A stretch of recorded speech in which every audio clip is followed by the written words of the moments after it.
Well, the number of NAU students committing drug and alcohol violations has drastically increased, and that's according to a report released earlier this month from the Northern Arizona University Police Department.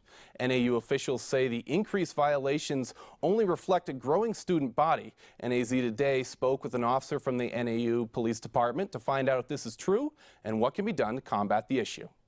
The NAU Police Department works proactively with all of the different departments on campus in not only enforcing drug and alcohol laws as it relates to state laws, but we also work in an educational capacity with the other departments such as the Office of Residence Life and the Office of Student Life in enforcing student code of conduct rules and regulations that we have for students, faculty, and staff on campus.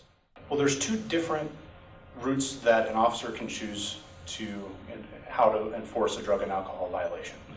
An officer has the discretion to either cite somebody, also known as an arrest, for a drug or alcohol violation if it's a violation of state law.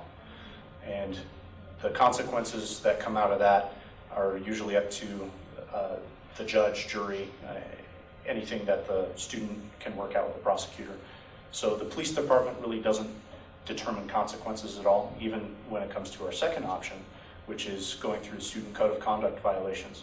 We refer or defer code of conduct violations through the Office of Student Life or the Office of Residence Life. And it's up to those departments' judicial proceedings as far as what the consequences students will face. Some of those consequences can include drug and alcohol classes. They can also include counseling, but it's really determined by an individual case-by-case basis with those individual departments.